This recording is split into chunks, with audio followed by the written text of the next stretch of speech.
and he's revered by many. So, hats off to him if this is his retirement and moving on to the second chapter of his life. And it was an honor to share the octagon with him. Dustin and I aren't the best of friends. I think there's a little bit of bad taste in his mouth for me, and maybe a little bit for me for him. But I wish him nothing but the best. Michael, over here, how tough is it for you to be here tonight, and how tough do you think it'll be as the main event approaches to be sitting in the crowd instead of in the cage? I think as an athlete, you get really good at compartmentalizing things. I can honestly say it really hasn't been very hard. I mean, every now and then. I mean, more than anything, it's International Fight Week, and I have taken pictures with, shaken the hands, and met over 1,000 fans this weekend, and every single one of them talking about the flights that they took, where they came from, the tickets that they bought. They all came here to watch me fight Conor. So obviously, I'm constantly reminded of it. But as an athlete, you get really good at compartmentalizing it, and I don't think it has affected me as much as most people would think it has. It's just the way the world goes, man. This is the way life is. You get knocked down, you get let down, and the true measure of a man is how he stands under circumstances like this. I guess when we do hear the next date, every fan is going to be like, yeah, right, it's not going to happen. He's going to pull out at some point. It's not going to come about. How do you go through camp knowing, like, any day I can get the call that it's not going to happen? Like, I just have to train like it actually is going to happen. How do you kind of keep that mentality?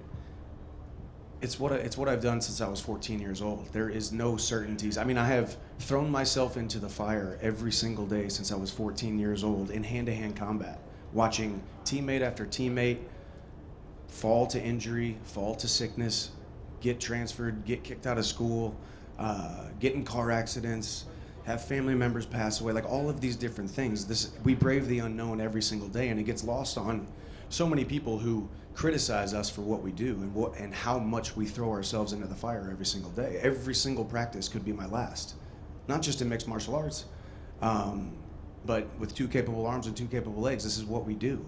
And that's why everybody shows up to these arenas every single weekend and watches us on pay-per-view, or they show up in person. So I just put one foot in front of the other, and I do exactly what I've done since I was 14 years old. And truthfully, people can criticize what I have done and how I have handled this and the decisions that I have made or not made. But the way that I have gone about this is a blueprint for how people can or should be handling the circumstances that they have to go through in life. And if I have to be that guy who falls on that sword, and I have to be that guy who climbs that hill, that's the hill I'm going to keep on climbing until this fight gets booked. And you mentioned it's been a year and a half of your life. It could potentially be 2 years, if you're waiting for another date. If it never happens, are you okay with that, with your career? Absolutely. Is it going to be a little bit of a letdown? Yeah, but I'm not in control of this. You're not in control of this. Not just my UFC career, but my entire life. We're not in control. So, would I look at it and say, okay, maybe that was wasted time, but maybe it wasn't, I've done a lot of growing over the last year and a half. It's been really enjoyable, a lot of fun. Yeah, no, I don't think it's going to be a letdown. And maybe that's me protecting myself from the letdown and just not really thinking about it. Just like you said, asking about the question about going through training camp, waiting for that phone call.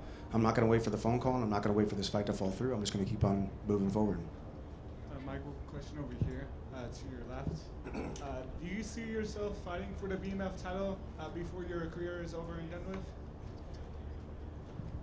I think it's all time and circumstance.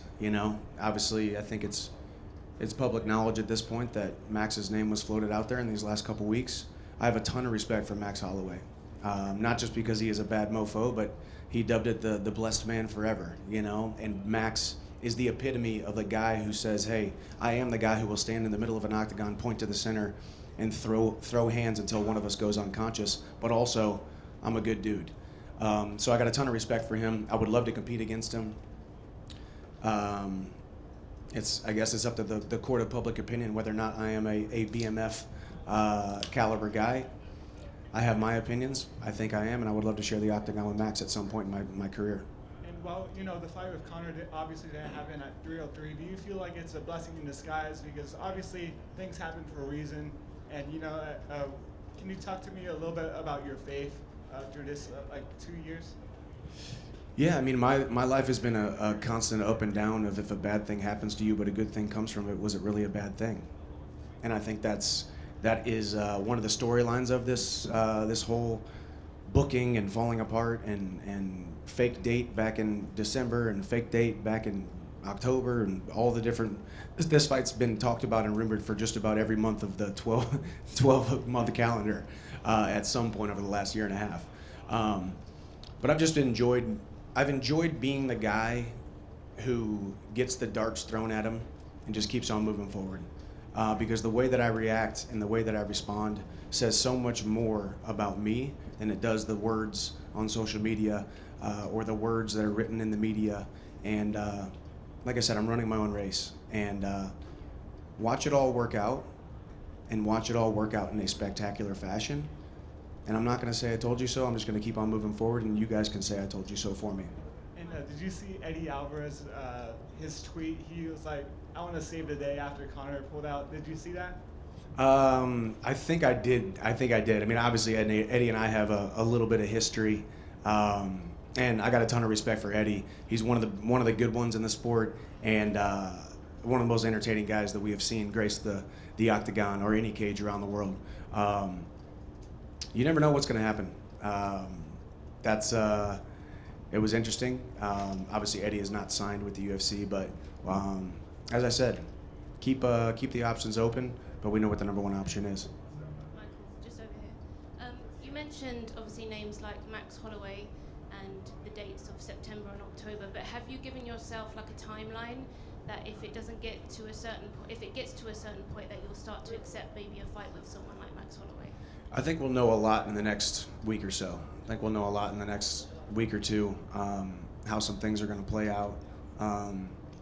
Once again, time and circumstance. Everything changes with time and circumstance. I think I've gotten that question over the last year.